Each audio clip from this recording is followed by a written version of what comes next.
Hello there. We're going to talk about something that shows up in a lot of vet clinics and maybe even in your own home: feline diabetes. Hearing that word diabetes can sound pretty scary, I know. But here's the thing. It's one of the most common hormonal issues we see in cats, and the great news is it's absolutely manageable. So, does that hit close to home? You find yourself filling up the water bowl way more than usual? Or maybe your cat, who's always been a little, well, robust, is suddenly getting skinny, even though they seem to be eating you out of house and home. In this explainer, we're going to break down what these signs could mean, what's actually happening inside their little bodies, and, most importantly, the really hopeful path forward. All right, so what's really going on inside a cat with diabetes? Well, you can think of it as a kind of energy crisis that's happening on a microscopic level. See, every single cell in your cat's body runs on fuel. That main fuel is a sugar called glucose, and it comes from their food. But to get that fuel into the cells, they need a special hormone called insulin. Diabetes mellitus is what happens when that whole system just breaks down. Okay, the best way to picture this is what we call the key and lock analogy. It's super simple. Think of insulin as the key, and every little cell in your cat's body is a locked room that needs energy. Now, when your cat eats, that food becomes glucose, the energy. Insulin, the key, is supposed to unlock the cell doors to let that energy in. Simple enough, right? But with most diabetic cats, we're talking about 85 to 95% of them, they have what's called type 2 diabetes. This is a big deal because it means the pancreas is still making the key, but for some reason, the locks on the cells have changed. They've become resistant, so the key just doesn't fit right anymore. And the result? All that useful glucose energy gets stuck outside in the bloodstream, and the cells inside are literally starving.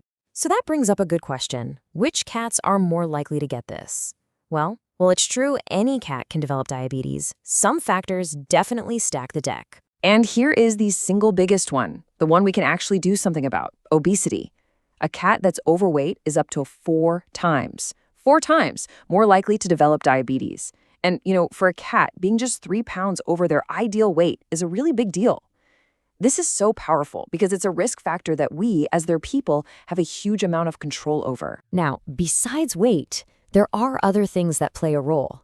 We tend to see it more in middle-aged to older cats, and for some reason, male cats seem to be more affected. Certain breeds, like the beautiful Burmese, have a genetic link. And, just like with us, a couch potato lifestyle doesn't help. Then there are other triggers, like long-term use of steroid medications, or other health problems like pancreatitis that can push a cat towards that insulin resistance we were just talking about. This is where you come in, because you are, without a doubt, the most important person on your cat's healthcare team. You see them every day, and spotting these signs early can make all the difference in the world. We call these the 4 classic signs. Here's why they happen. All that extra sugar in the blood has to go somewhere, so the body tries to pee it out. But sugar pulls water with it, which leads to huge clumps in the litter box. That's the increased urination, and of course, major thirst. At the same time, because the cells are starving for fuel, your cat's brain is screaming, "I'm hungry," all the time. But even though they're eating more, they're losing weight because the body can't use the fuel and starts breaking down its own muscle and fat instead. It's a real paradox. You might also notice your cat just seems tired, or maybe their coat doesn't look as shiny as it used to. But I really want you to pay attention to this last one, the plantigrade stance. It's a very specific sign where a cat starts walking flat on the backs of its hind legs, on its heels. This is caused by nerve damage from the high blood sugar. It looks pretty strange, I know, but here's the hopeful part. This can often get much better and sometimes even go away completely once we get the diabetes under control. Okay, so you've seen some of these signs. The next step is a trip to your vet. And don't worry, the process for getting a diagnosis is actually very clear and straightforward. First off, your vet is going to listen to you. What you've been seeing at home is a crucial part of the puzzle.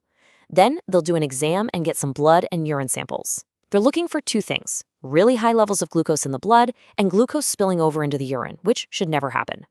Now, because a stressful vet visit can temporarily spike a cat's blood sugar, we often run a confirmation test called a fructosamine test. It's great because it gives us a picture of the average blood sugar over the last 2 to 3 weeks, so one stressful day can't fool it. And now we get to the most important part of this whole conversation. I really want this to sink in. Getting a diabetes diagnosis is not an ending. It's the start of a new and very manageable journey with your cat. Let me just say this as clearly as I can.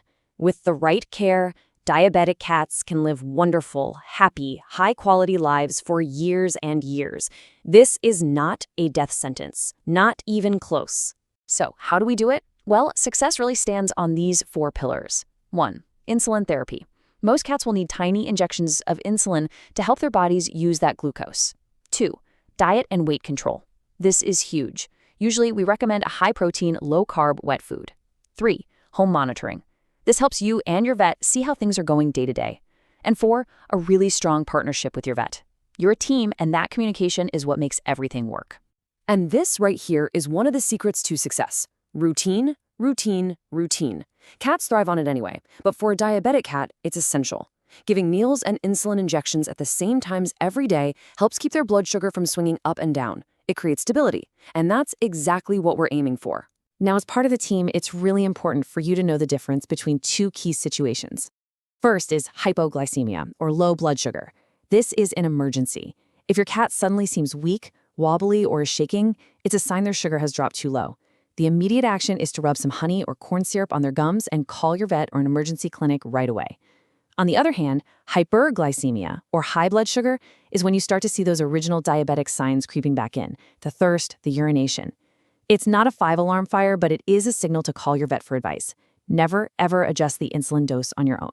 Okay, now let's talk about something really amazing, something almost unique to feline diabetes. It's the possibility of something called diabetic remission. It's when a cat's body heals enough that they don't even need insulin shots anymore. I mean, just look at that number. It's incredible. It shows what's possible. Some studies found that when diabetes is caught early and managed really intensively, we're talking very tight blood sugar control with a strict low-carb diet and super close monitoring right from day 1, the remission rates can be sky high.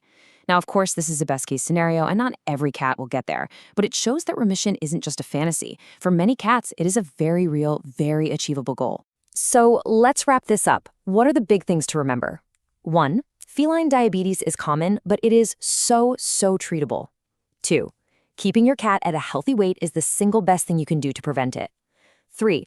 And I can't say this enough, you are the MVP of your cat's care team. And 4. With a good routine and good care, your cat can absolutely thrive for many years to come. Which really leaves us with this one last thought to chew on. It brings everything full circle, doesn't it? The simple things we do today, managing their food, tossing a toy around, keeping them lean and active, are truly the most powerful investments we can make in their future health. Remember, this information is for educational purposes and is not a substitute for professional veterinarian advice. If you have any concerns about your pet's health, please consult with your certified veterinarian. They are your best resource for ensuring your companion lives a long, happy, and healthy life.